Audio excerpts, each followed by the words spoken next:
Product provided by Nintendo.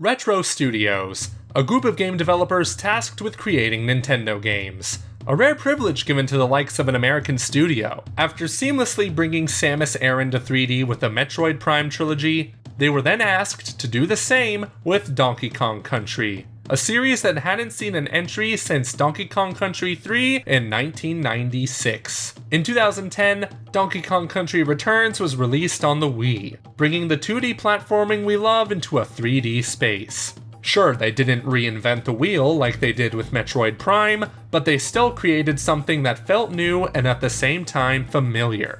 It was very much a retro game, which garnered a score of 87 on Metacritic.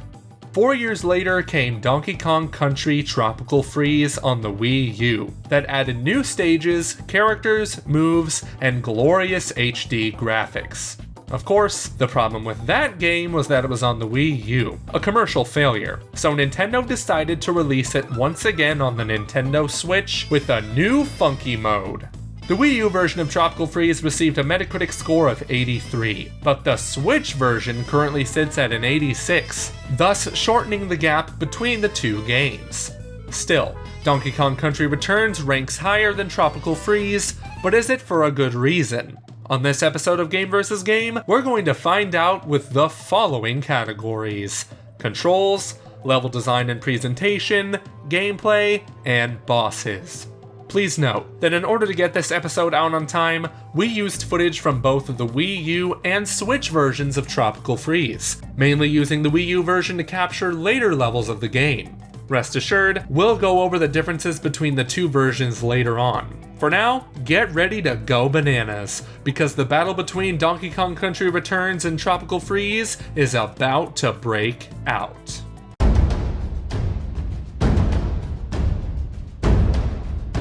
Donkey Kong Country Returns was released on the Wii, and I don't know about you, but I was really looking forward to potentially playing with the Wii Classic controller. Remember that thing? It looked a lot like an SNES controller, so it would have been perfect for this game. Sadly, the only two controller options given are the Wii Remote and Nunchuck, or just the Wii Remote on its side. What really sucks though is that you're required to use motion controls on both to use Donkey Kong's moves of ground pounding, rolling, and blowing. No, seriously, that's a move to find collectibles. The motion controls aren't terrible, in fact, they're fairly responsive, it's just that I'm way past that phase where I enjoyed shaking the Wii Remote and Nunchuck every time I needed to solve a puzzle, stun an enemy, etc. It's just not that cool anymore.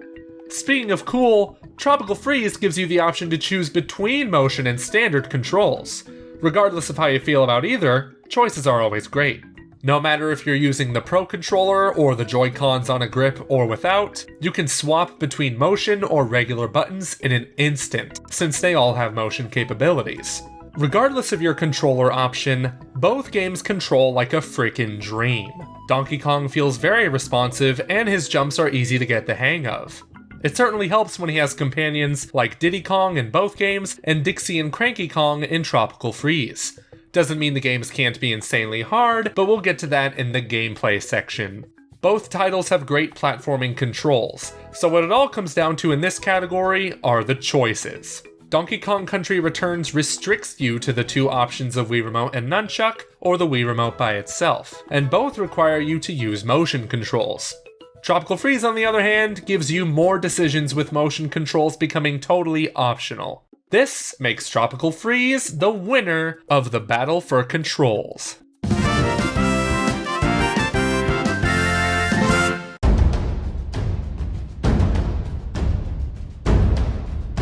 When Donkey Kong Country Returns was first announced at E3 2010, it reminded me a lot of the new Super Mario Bros. Series, an old style of game with new twists and turns. The main difference between the new Donkey Kong Country games and the new Super Mario Bros. Games is that Donkey Kong isn't dull as heck. Even though they're 2D platformers, they have lush and beautiful 3D environments that look good in 480p and HD. Unfortunately, having them in HD and Tropical Freeze caused the Wii U load times to be horrendous. A problem that was fixed in the Switch version. These backgrounds aren't just for show. Oftentimes you'll find enemies in the background trying to hinder your progress by throwing bombs or traps in your path. Sometimes you'll even be thrown into the background itself. Both games feature levels that incorporate 2D platforming goodness of a quality we've come to expect from most Nintendo-published games. None of these stages are boring to look at, and they're all consistent in the way they're designed visually and strategically. Some of these levels even incorporate music, and Donkey Kong Country has some of the best, from the SNES games to now. Returns had music from Nintendo veteran composers like Kenji Yamamoto, but in Tropical Freeze, they brought back the father of Donkey Kong Country music, David Wise. This is why we don't have a music section in this game versus game, because it would be criminal to have to choose between these two soundtracks. Oftentimes, the stages will have their own distinct themes that will add to the challenge, from a barrage of waves you'll have to avoid behind cover to the traditional minecarts we know and love. You'll also want to keep coming back to these stages to find more collectibles, such as puzzle pieces and Kong letters that are difficult to find all during your first run. Chances are by the time you beat either of these games, there will be other stages you haven't even unlocked via a key in Returns or a branching path in Tropical Freeze. So far in this section, I've been describing both games with equal praise. So how do we determine the winner of this battle? Simple. One of these games has water levels. One of my main gripes with Donkey Kong Country Returns was its lack of underwater levels and segments. Heck, you would drown the minute you touched the water, which, if you knew how well the Kong swam in the original Country games, you understood why that was baloney. Fortunately, they fixed this with Tropical Freeze, not only by having stages made of water, but also including them in stages with land as well. And of course, that underwater music by David Wise.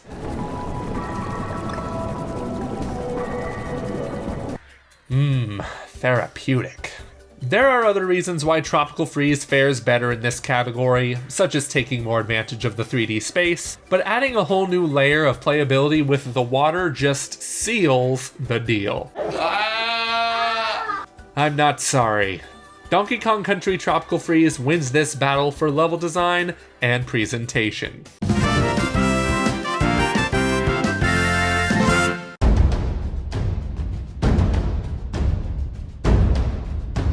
In Donkey Kong Country Returns, the adventure is set entirely on DK Island, where a group of tikis have invaded and hypnotized the island's animals into giving them all the bananas.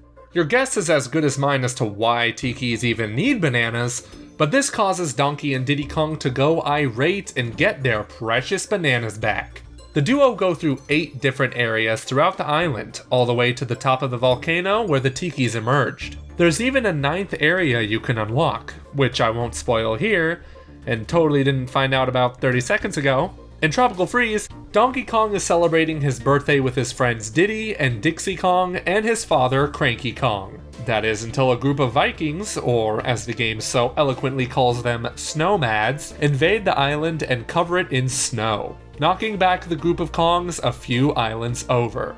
Tropical Freeze includes 6 of these islands to explore and get back to fight the Snowmad leader, Lord Frederick. There is also a challenging 7th island to unlock, which I also totally didn't find out about 30 seconds ago. Even though there are less areas than in Donkey Kong Country Returns, they contain significantly more stages within them.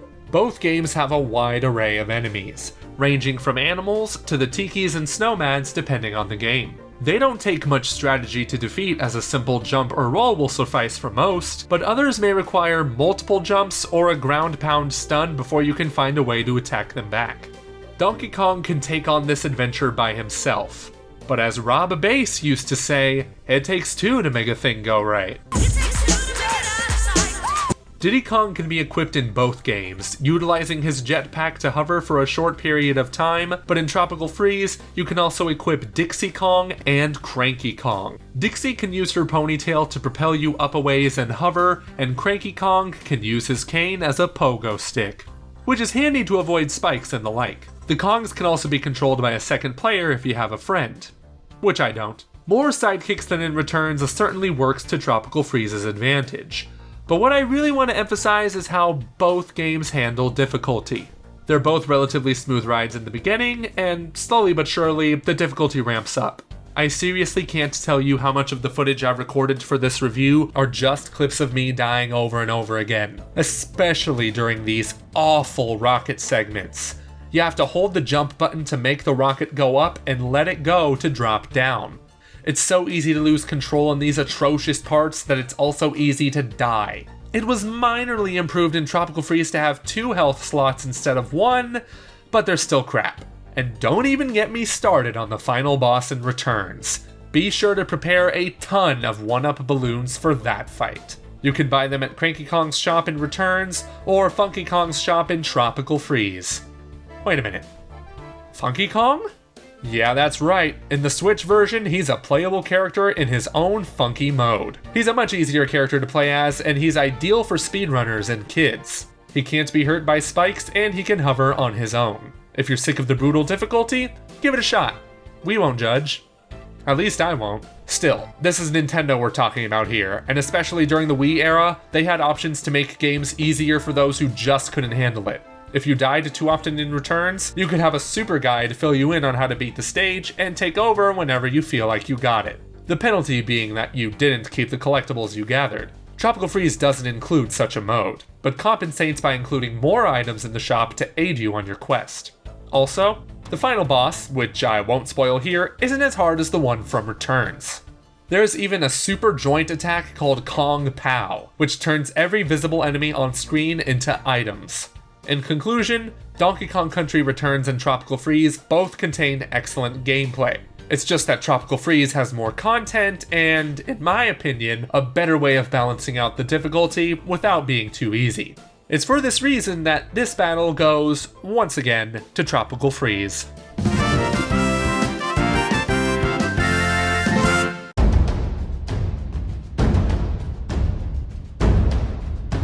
And so here we are. This final battle will determine the winner of the game versus game between Donkey Kong Country Returns and Tropical Freeze. Wait, what? It's already 3 out of 4? Guess that kind of defeats the purpose of even talking about this section. But still, I have a few things I want to mention about this. Upon going through every boss from these games, I can't help but feel like each game has a different motive when it comes to them. Returns bosses are more about analyzing patterns or solving puzzles to figure out how to defeat them. Tropical Freeze is kind of similar to that, but to a lesser extent. They feel more like straight battles than about memorizing the boss's attack pattern, though that element is still present, don't get me wrong.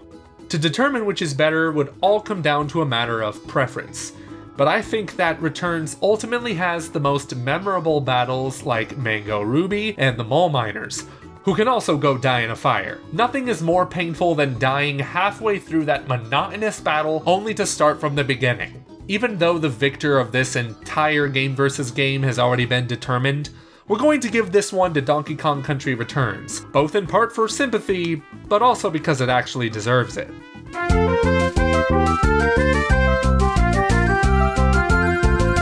So there you have it. With Donkey Kong Country Returns winning the battle for bosses and Tropical Freeze taking controls, level design, and gameplay, this game versus game champion is Donkey Kong Country Tropical Freeze. Don't get us wrong, Donkey Kong Country Returns is an amazing game, and set the picture for the future of a franchise that had been absent for over a decade since its release. It's just that, with the exception of bosses, Tropical Freeze does everything Returns did and did it better. It added more content, more controller options, and it has Funky Kong. What more do you need? We honestly could have started and ended this episode with Donkey Kong Country Returns doesn't have a funky mode, so therefore it loses, roll credits. But that would have been super lazy and unfair. Now as for the scores of each game, say we give Donkey Kong Country Returns a score of 89, which we do. This means that we would have to give Tropical Freeze a score of 93, for its excellent platforming, variety of content, but lack of meaningful bosses and those awful rocket segments that still aren't totally fixed. Do you agree with the victor for this Game vs. Game episode? Do you not?